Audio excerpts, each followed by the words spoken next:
할렐루야. 7월 13일 토요일 새벽 기도를 시작하겠습니다. 사도신경으로 우리 신앙을 고백합니다. 나는 전능하신 아버지 하나님 천지의 창조주를 믿습니다. 나는 그의 유일하신 아들 우리 주 예수 그리스도를 믿습니다. 그는 성령으로 잉태되어 동정녀 마리아에게서 나시고 본디오 빌라도에게 고난을 받아 십자가에 못 박혀 죽으시고 장사된 지 사흘 만에 죽은 자 가운데서 다시 살아나셨으며 하늘에 오르시어 전능하신 아버지 하나님 우편에 앉아 계시다가 거기로부터 살아있는 자와 죽은 자를 심판하러 오십니다. 나는 성령을 믿으며 거룩한 공교회와 성도의 교제와 죄를 용서받는 것과 몸의 부활과 영생을 믿습니다. 아멘. 찬송가 528장 찬양하시겠습니다. 찬송가 528장입니다.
7절까지 말씀입니다.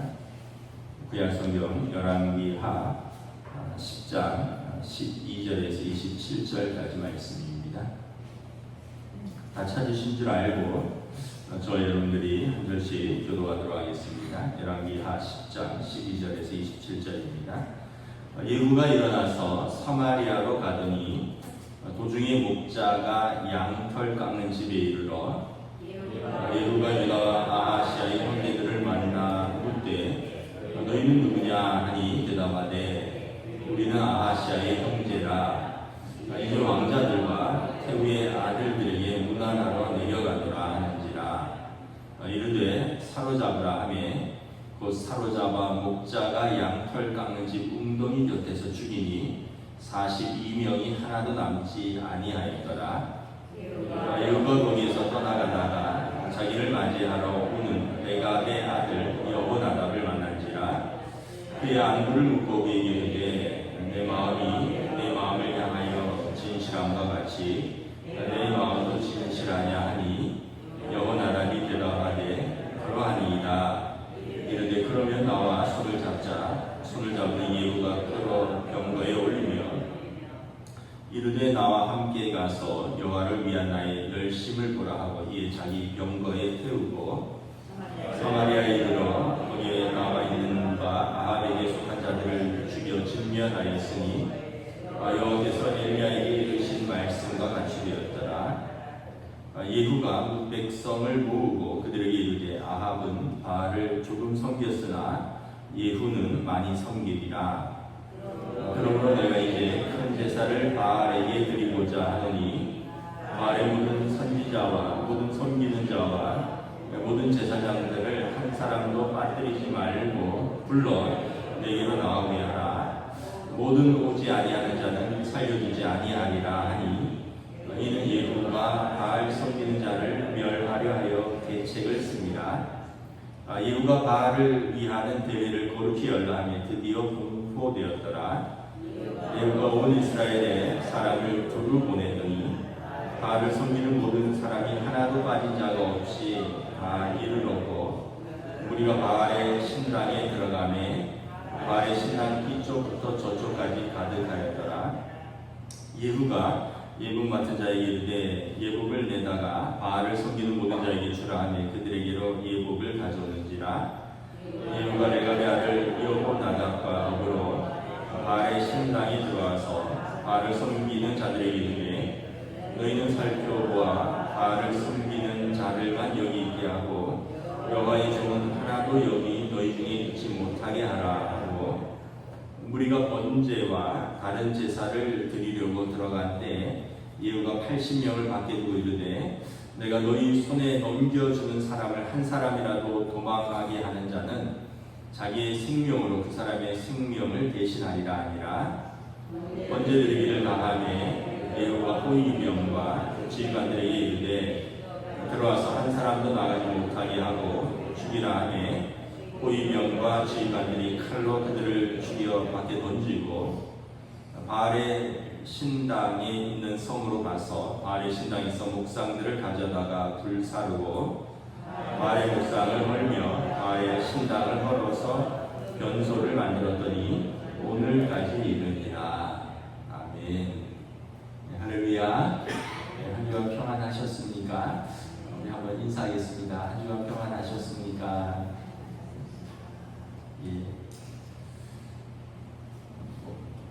일기예보가 수도권은 장마라는데 맑았고 남부지방 피해가 큰 것 같은데 다음 주는 또 비 예보가 또 있더라고요. 그래서 참 같은 대한민국인데 기후 변화가 참 무쌍하구나 하는 걸 또 다시 생각하면서 다음 주에 또 비 오는 걸 좀 대비하셔야 될 것 같습니다.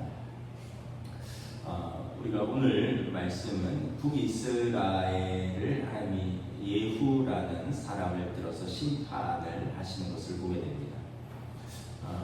우리가 하나님에 대해서 어떤 이미지를 갖고 있는가?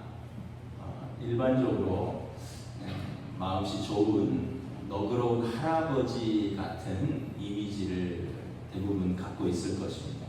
뭐 사실 틀린 말은 아니죠. 하나님께서 친히 하나님의 성품에 대해서 자비롭고 은혜롭고 노하기를 더디하고 인자와 진실이 많은 하나님이시다.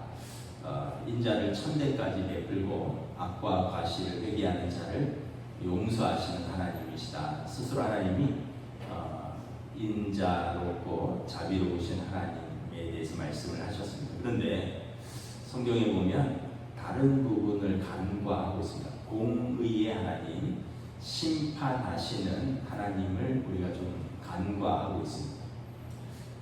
그럼 만약에 어느 집에 자애로운 부모가 있습니다. 자애로운 부모는 좋은 것이죠. 그런데 아이가 어렸을 때 마땅히 가르쳐야 할 것을 가르치지 않았습니다. 아이가 버릇없이 행하고 다른 아이들에게 함부로 하는데 너무 사랑해서 가만히 놔두었습니다. 그랬더니 이 아이가 성장기에 들어가면서 점점 더 버릇이 없어지고 부모를 무시하고 나중에 사회의 법과 질서를 무시하는 행위를 서슴지 않고 하는데도 부모가 바로잡지 않았어요. 그 나중에는 어떻게 됩니까? 이 아이의 인생을 망치게 되는 거죠. 그러면 누구 책임일까? 잘못을 한 본인 책임이 절반이고 본인은 부모의 책임을 다하지 않은 부모의 책임이 절반이라고 생각을 합니다. 왜냐하면 부모가 아이를 바로 잡고 바르게 양육해야 될 그 책임을 방기했기 때문에 그렇습니다. 성경에 보면 다윗 왕이 그랬죠. 압살롬과 아도니아가 너무 귀해서 한 번도 그들이 자랄 때 그렇게 하면 아니 된다라는 말을 한 적이 없다. 그들 두 아들에게 싫은 소리를 한 번도 한 적이 없다라고 성경은 기록하고 있는데 이유는 좀 이해가 가죠. 왜냐하면 다윗 왕이 너무 고생을 해서 그 고생 중에 낳은 귀한 아들들이니까 또 인물도 좋고 왕위를 이어받을 수 있는 그런 좋은 자질을 가졌기 때문에 그 아들들에게서 한 번도 싫은 소리를 하지 않았더니 나중에 압살롬은 형제를 죽이고 아버지를 반역하는 왕자의 난을 일으켰고 아도니아도 나중에 왕이 되려고 아버지가 살아있는 동안에 2차 왕자의 난을 일으키고 결국은 솔로몬에 의해서 죽임을 당하는 그 성경에 보면 압살롬도 그렇고 아도니아도 그렇고 평가가 다윗이 한 번도 그들에게 싫은 소리를 하지 아니하였다 이런 기록이 있습니다. 결국은 부모가 자녀의 잘못을 교정할 기회를 갖지 않았더니 그 자녀가 그렇게 망가졌다는 거죠. 하나님에 대한 우리의 인식도 마찬가지입니다. 우리가 하나님의 성품, 인애롭고 자비롭고 또 긍휼이 풍성하시고 노하기를 더디하시는 좋으신 하나님만 생각을 하다 보니까 공의의 하나님, 심판하시는 하나님에 대해서는 우리가 거의 생각을 안 할 때가 있다라는 것이죠. 그런데 성경에 보면 하나님은 때로는 아주 진노하시는 하나님, 불타오르는 그 진노로 또 질투로 우상 숭배하는 자들을 멸하시는 하나님을 볼 수 있습니다. 그래서 성경의 하나님은 사랑의 하나님이 50%라면 공의와 심판의 하나님이 50%라는 거죠. 그래서 어떠한 큰 죄도 용서하시는 사랑의 하나님이시지만 동시에 어떠한 작은 허물도 거룩하신 하나님 앞에서는 용납될 수 없는 죄임을 우리가 또한 또 깨닫는 것입니다. 그래서 예수님께서도 마가복음 3장 28절에서 29절에 내가 진실로 너희에게 이르노니 사람의 모든 죄와 모든 모독하는 일은 사하심을 얻되 누구든지 성령을 모독하는 자는 영원히 사하심을 얻지 못하고 영원히 죄가 되느니라. 그래서 이 다른 죄는 회개하면 용서의 기회가 되는데 성령 모독죄는 영원히 용서받지 못한다라고 예수님도 말씀을 하셨죠. 그 당시 이제 예수님께서 그렇게 말씀을 하신 데는 이제 사람들이 예수님을 하나님의 아들 인자로 오심을 부인하고 그가 귀신 들렸다, 바알세불을 힘입어서 귀신을 쫓아낸다 이런 이제 예수님의 오심과 예수님의 사역을 오히려 귀신 들림과 이단 취급을 했기 때문에 주님 말씀하신 거죠. 그래서 성령 회방죄는 우리가 무엇인가?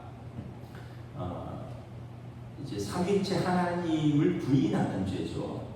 그래서 성부 하나님을 부인하는 것입니다. 하나님이 하나님 되신 하나님의 살아계심을 부인하는 거죠. 대표적인 것이 우상 숭배입니다. 그래서 모른다면 아까 용서의 가능성이 있지만 하나님을 알면서도 우상을 숭배한다면 이게 성령 회방죄가 되는 거죠. 언젠가 한번 말씀을 드렸는데 좀 놀란 사실이 기독교 그 신문에서 설문조사를 했는데 그 신앙생활을 하는 분들도 여전히 점도 치고 또 뭐 장명도 하고 굿도 하고 이런 분들이 20%가 넘는다는 통계를 본 거죠. 그러면은 우리가 참 도대체 두 신을 섬기는 거죠. 깊이 생각을 해봐야 되는 겁니다. 이게 얼마나 하나님 앞에서 큰 죄인가.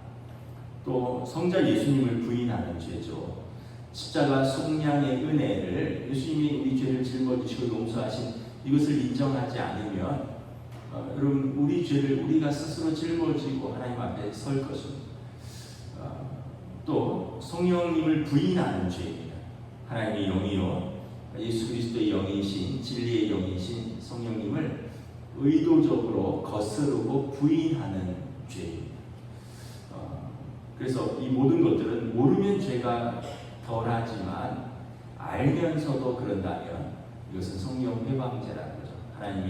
하나님을 인정하고 믿으면서도 우리가 어떤 기복을 위해서 우상을 숭배한다거나 아니면은 어떤 신학자들은 하나님을 믿는 신학을 전공했는데 예수님의 부활을 부인하는 분들도 있고요. 이분들은 예수 그리스도를 부인하는 자들이죠. 또 어떤 분들은 자기의 어떤 자존심이나 자기의 의의를 위해서 하나님의 교회를 무너뜨리는 자들, 회방하는 자들이 있다면 이것도 성령 회방죄가 되는 거죠. 그래서 우리는 10계명 1, 2, 3계명을 잘 생각을 해봐야 돼요. 예수님 하나님께서 너는 나 외에 다른 신을 두지 말라. 너를 위하여 우상을 만들고 절하며 섬기지 말라. 너는 내 하나님 여호와의 이름을 망령되이 부르지 말라. 그래서 우리가 앞에 1, 2계명은 좀 인식을 하는데 세 번째 계명 하나님의 이름을 망령되이 걷지 말라. 그래서 우리가 하나님의 뜻이라고 하고 또 하나님의 이름으로 함부로 말하고 행하는 것들이 혹시나 하나님의 우리가 의도적으로 이제 뭐 우리가 부지불식간에 모르고 그랬다면 또는 믿음이 부족해서 그랬다면 몰라도 우리가 알면서도 하나님의 뜻을 오용하거나 하나님의 뜻을 의도적으로 훼손한다면 또 하나님의 이름을 망령되이 걷는 죄가 되겠죠. 그 당시 이제 북이스라엘에 하나님이 심판하시는데 지금 이 죄가 가득 찼다라고 성경은 말씀하고 있습니다. 특별히 오므리 왕조라고 하는데 북이스라엘은 왕조가 3대, 4대로 계속 가면서 바뀌죠. 북이스라엘의 아합과 이세벨 시대가 있었는데 상당히 많은 부분을 할애합니다. 이 시대는 아주 하나님을 거역한 대표적인 세대인데 이스라엘의 왕이 이방 여인 이세벨과 결혼을 하면서 이세벨이 우상 숭배를 이스라엘에 들여왔고 곳곳에 산당을 짓고 우상을 세우고 거기에 절할 뿐만 아니라 선지자들을 잡아 죽이고 그리고 왕궁에서 그 우상 숭배하는 거짓 선지자들을 양성합니다. 그리고 이제 선지자들을 핍박하고 하나님의 백성들을 우상 숭배로 이끌어가는 거죠. 그래서 하나님께서 엘리야를 통해서 아합 가문의 심판을 예언하셨습니다. 아합과 이세벨 가문의 죄는 몇 개가 아주 명확하죠. 첫 번째 우상 숭배입니다. 하나님의 하나님 되심을 부인하고요. 두 번째는 이스라엘의 왕으로서 하나님의 백성들을 우상 숭배로 이끌어가는 죄입니다. 모든 이스라엘의 곳곳에 산당을 만들고 그리고 우상을 세우고 거기에 절하라고 했다라는 거죠. 그리고 하나님의 선지자들을 죽이고 핍박한 죄입니다. 엘리야와 엘리사를 비롯해서 수많은 선지자들을 죽이고 핍박하고 거짓 선지자들을 양성했죠. 또 하나님의 백성을 압제한 죄입니다. 나봇의 포도원 사건을 통해서 알 수 있듯이 나봇의 포도원을 뺏기 위해서 의로운 사람 나봇을 피를 흘린 사건입니다.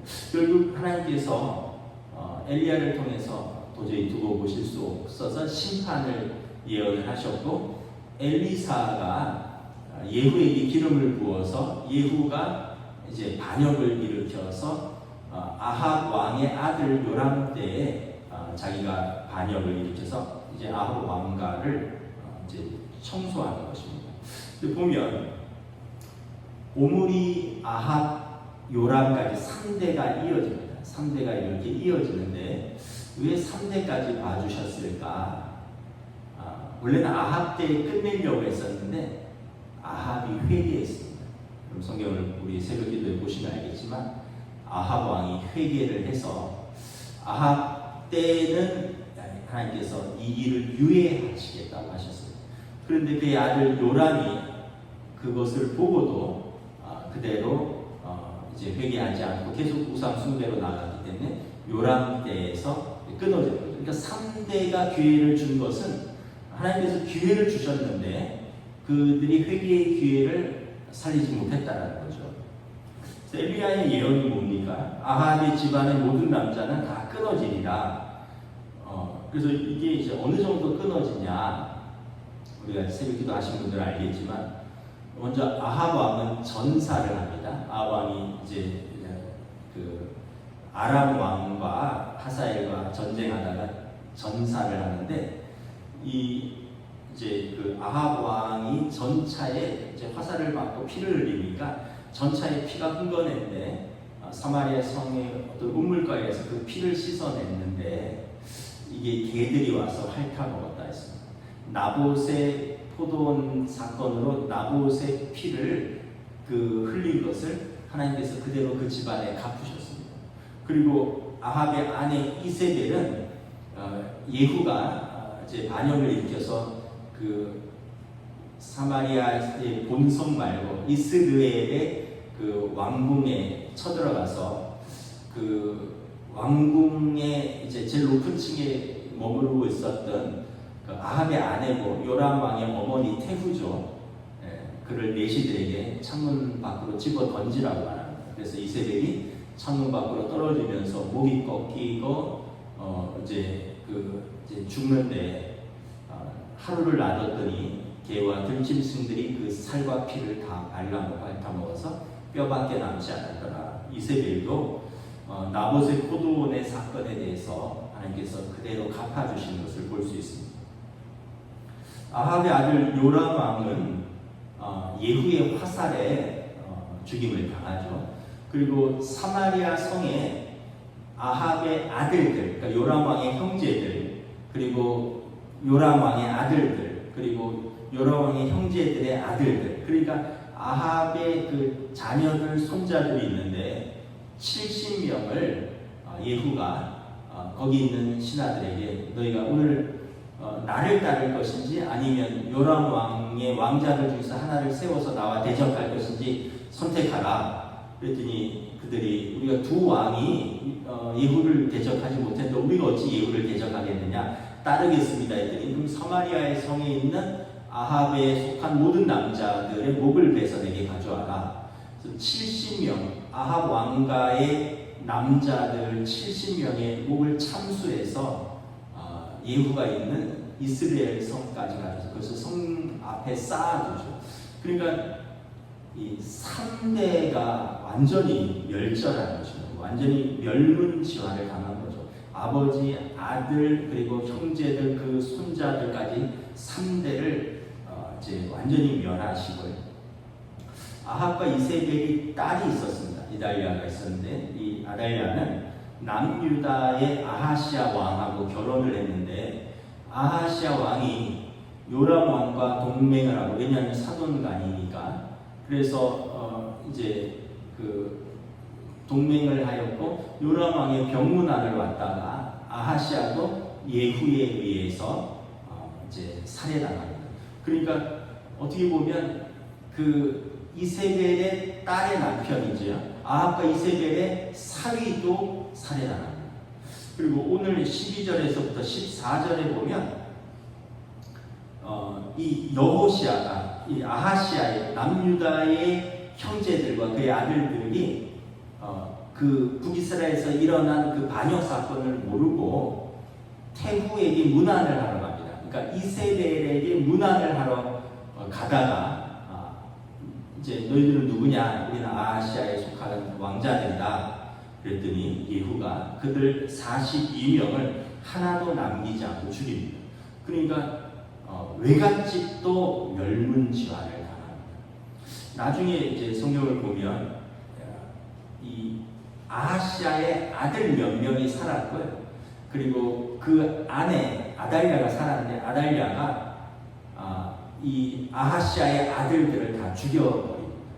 그러니까 이 어머니가 자기 아들들을 죽이는 거예요. 이세벨의 딸이죠. 남유다로 시집 와서 자기 남편이 그렇게 죽고 자기 집안이 멸문지화를 당했다는 것을 알고 그가 하나님을 대적해서 자기 이 남유다에 속한 자기 아들들 왕자들을 싹 다 죽여버립니다. 그러니까 이 집안은 한 사람 여인으로 해서 완전히 멸문지화를 당한 겁니다. 외가, 친가, 3대가 그냥 멸문지화를 당하고 딱 한 명이 살아났는데 그 사람이 다윗의 혈통으로 이제 남유다의 왕이 됩니다. 한 명이 친가 외가에서 단 한 명 살아남고 다 멸문지화를 당하는 거죠. 이걸 보면 우리가 하나님이 진노하시면 얼마나 심판이 큰가라는 것을 우리가 다시 한번 생각합니다. 이제 예후가 이제 그 종교 개혁을 완성을 하는 거죠. 예후를 엘리사가 기름 부은 이유는 아합 가문을 끊어내고 그리고 이제 이스라엘의 하나님의 살아계심을 보여주라는 거죠. 그래서 오늘 이제 17절부터 쭉 보면 이제 예후가 수도인 사마리아 성으로 입성을 합니다. 그러면서 이제 이 레갑의 아들 여호나답을 이제 장군으로 세우고 북이스라엘에 누가 참 선지자고 누가 거짓 선지자인지 그 선지자들 제사장들이 왕궁에 많았는데 그들은 아합과 이세벨이 양성한 우상을 섬기는 제사장들과 거짓 선지자들과 그리고 또 그 중에서도 참 선지자들이 이스라엘에 북이스라엘에 막 섞여 있었는데 이들을 가려내어서 이들을 다 죽이겠다라고 계획을 세웁니다. 그래서 19절에 보면 18절 19절에 아합은 바알을 조금 섬겼으나 나 예후는 바알을 많이 섬기리라. 그리고 지금 이스라엘에 있는 모든 바알을 섬기는 선지자와 제사장들은 큰 대회를 열 테니까 우리로 말하면 어떤 선교 대회를 열 테니까 다 와서 나와 함께 바알을 섬기자. 이것은 바알을 섬기는 자를 멸하려 하는 계책이라 했죠. 그래서 그날 바알을 섬기는 이제 거짓 제사장과 선지자들이 쭉 나왔고 여호나답에게 밖에 군사 80명을 두어서 지키고 그리고 이 거짓 선지자와 거짓 제사장들을 구별하기 위해서 그들을 위해서 특별한 옷을 입힙니다. 그리고 그 옷을 입은 자들은 한 명도 남기지 않고 쳐라. 그래서 그들을 다 칼로 죽여서 성 밖에 던집니다. 그리고 26절에 보면 바알의 신당으로 와서 바알의 목상들을 가져다가 다 불사지르고요. 27절에 바알의 신당은 공중변소로 만들어버립니다. 그곳에서 사람들이 떡과 음식과 술을 갖고 와서 엎드리며 절하고 제사 지내고 굿하던 그곳을 변소로 만들어버립니다. 공중변소로 만들어버립니다. 그 예후가 이제 그 이스라엘의 왕으로 이제 반역으로 왕으로 등극을 하는데 이제 결국은 그 명분은 하나님의 심판이라는 것입니다. 이제 그러면서 이제 이 오므리 왕조가 이제 멸문지화를 당하는 것을 볼 수 있습니다. 우리가 이제 이걸 보면서 다시 한번 하나님의 그 사랑도 생각을 하지만 하나님의 공의에 대해서도 우리가 다시 한번 생각하는 계기가 되었으면 좋겠습니다. 하나님 경외라는 말씀, 하나님 경외라는 말씀이 우리가 뭐냐 하면 이제 fear of God입니다. 하나님에 대한 두려움입니다. 명확하게 표현하면 하나님에 대한 공포입니다. 피조물은 하나님에 대한 두려움을 가지고 있어야 된다. 근데 우리가 하나님 경외라는 말로 순화했고, 그러다 보니까 사람들이 해도 되고 안 해도 되고 하면 좋은 것이고 뭐 이런 식으로 좀 이렇게 생각을 하는데, 하나님 경외는 좀 더 정확히 말하면 하나님에 대한 두려움이고, 더 정확히 말하면 피조물이 하나님에 대한 공포를 가지고 있어야 된다는 거예요. 그래서 우리에게 올바른 하나님에 대한 두려움이 있는가? 우리가 건강과 자녀와 물질에 대한 두려움은 가득한데 하나님에 대한 두려움이 있는가라는 거죠. 그런데 여러분 깨달아야 되는 사실은 하나님에 대한 올바른 두려움이 있어야지 세상에 다른 두려움이 자리를 잡는다는 것입니다. 그래서 우리가 하나님을 마치 죽음 이후에 내세 이후에 어떤 보험처럼 생각한다면 하나님을 경외하는 게 아니에요. 그거는 여러분 우리가 하나님을 망령되게 일컫는 것입니다.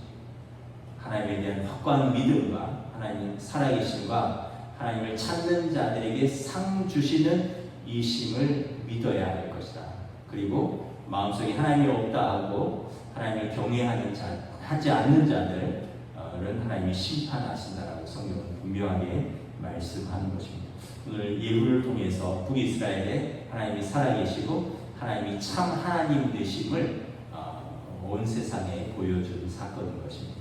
말씀을 마치겠습니다. 저와 여러분들이 좋으신 하나님, 은혜로우신 하나님, 또 우리 죄를 용서하시는 그 하나님을 사랑하지만 더불어서 하나님에 대한 두려움, 하나님에 대한 건강한 두려움, 그리고 이 건강한 두려움을 넘어서서 하나님을 사랑하기에 하나님을 경외할 수 있는 저와 여러분 되시기를 우리 주님의 이름으로 축복합니다.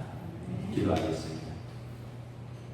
하나님 은혜를 감사합니다. 오늘 말씀을 통하여 하나님께서 노아기를 더디하시고 오래 참으셨지만 이 오므리 왕족, 오므리와 또 아합과 이세벨과 그의 아들 요람에 이르기까지 3대를 걸쳐서 하나님이 기다려주셨지만 그들이 회개하지 않았고 우상을 숭배하였고 하나님의 백성들을 우상 숭배의 길로 안내하였고 그들이 하나님의 선지자와 하나님의 백성들을 핍박하고 압제하였고 억울한 피를 흘렸기에 하나님께서 더 이상 두고 보실 수 없어서 예후를 들어서 이 가문을 깨끗이 청소하시는 것을 바라봅니다.